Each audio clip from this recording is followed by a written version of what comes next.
श्री राम कथा,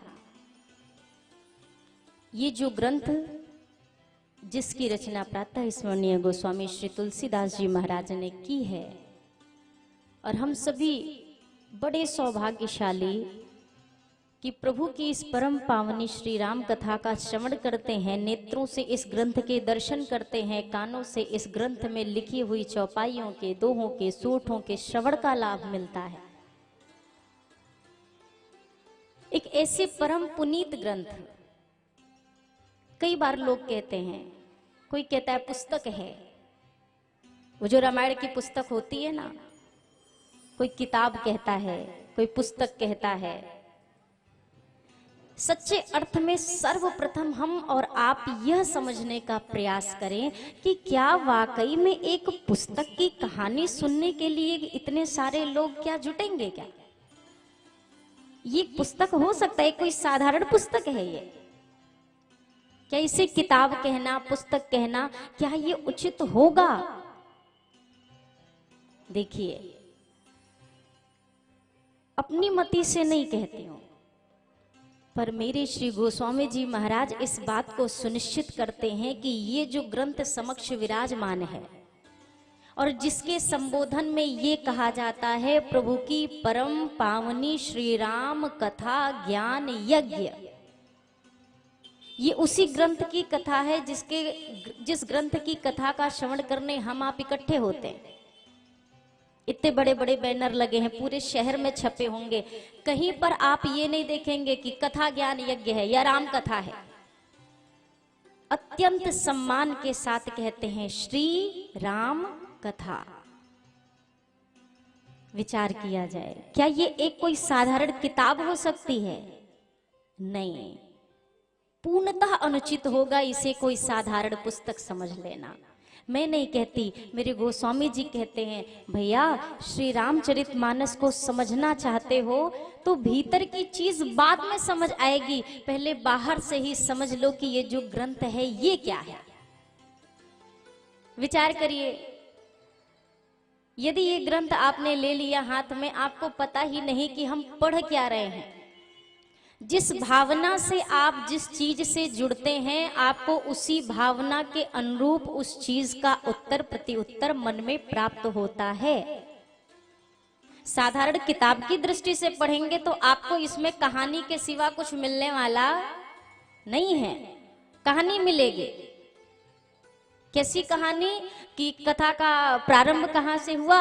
भरद्वाज जी ने प्रश्न किया, याज्ञवल्क्य जी ने उत्तर दिया, शंकर जी का विवाह हुआ, राम जी का जन्म हुआ, वनवास हुआ, एक बस ये क्रम प्राप्त होगा।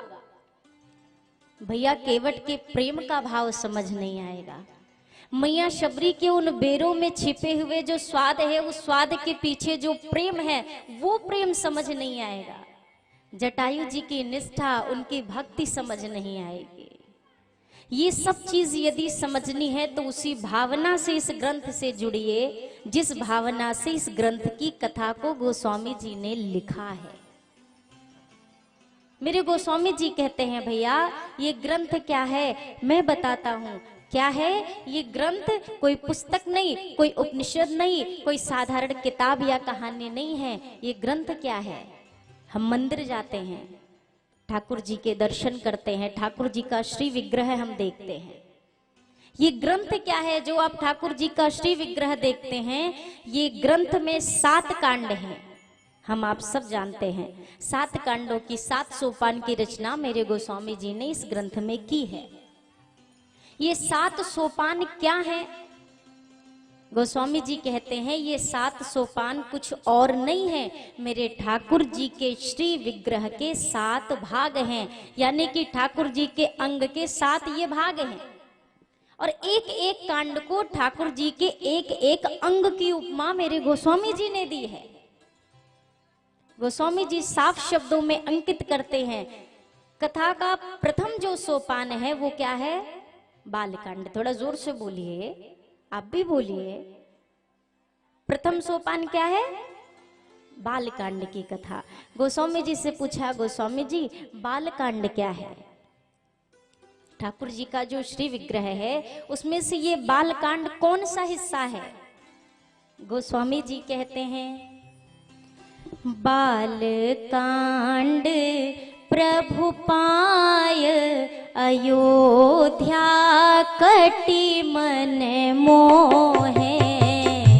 बाल कांड प्रभु पाय अयोध्या कटी मन मोहे। बाल कांड चरण है, अयोध्या कांड प्रभु का कटि प्रदेश है। आगे गोस्वामी जी क्या कहते हैं?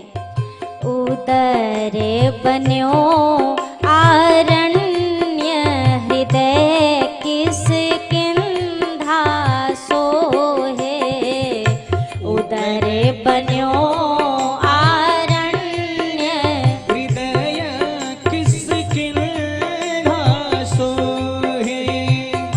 सुंदर ग्रीव मुखार विंद लंका कही गायो। सुंदर ग्रीव मुखार विंद लंका कही गायो।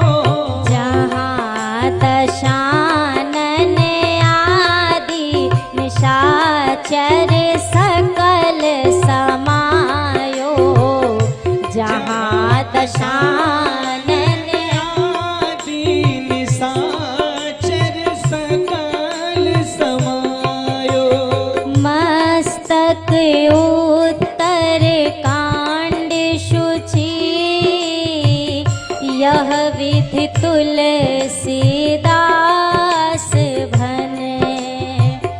आदि अंत लव देखिए श्रीमन मानस राम तन।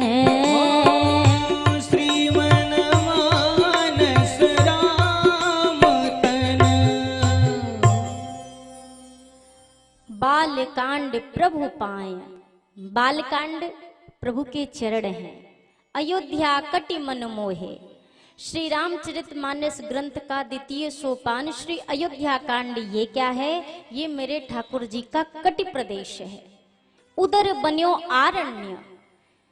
अरण्य कांड जो है ये मेरे ठाकुर जी का उदर भाग है। हृदय किष्किंधा सोहे। ठाकुर जी का जो हृदय है ये किष्किंधा कांड है। ग्रीवा सुंदर कांड है। मुखारबिंद लंका कांड है। और अंततः मेरे गोस्वामी जी कहते हैं मस्तक उत्तर कांड शुचि यह विधि तुलसीदास भन। आदि अंत लव देखिए श्री मन मानस राम तन। ठाकुर जी का जो ललाट प्रदेश है, मस्तक का भाग है, ये इस ग्रंथ का उत्तरकांड है, अथवा ये कहें कि उत्तरकांड ही मेरे ठाकुर जी का ललाट प्रदेश है। गोस्वामी जी कहते हैं इस प्रकार से भैया आदि अंत लव देखिए। इस प्रकार से यह समझिए कि ये जो 7 कांड है मानस के, ये ठाकुर जी के श्री विग्रह के ही, अर्थात सीधे शब्दों में समझा जाए तो मेरे ठाकुर जी का स्वरूप है ये श्री रामचरितमानस, जिसके दर्शन का श्रवण का लाभ हमें और आपको गोस्वामी जी की कृपा से, संतों की कृपा से प्राप्त होता है हर वर्ष। और इस वर्ष भी हम इसी भावना से जुड़े।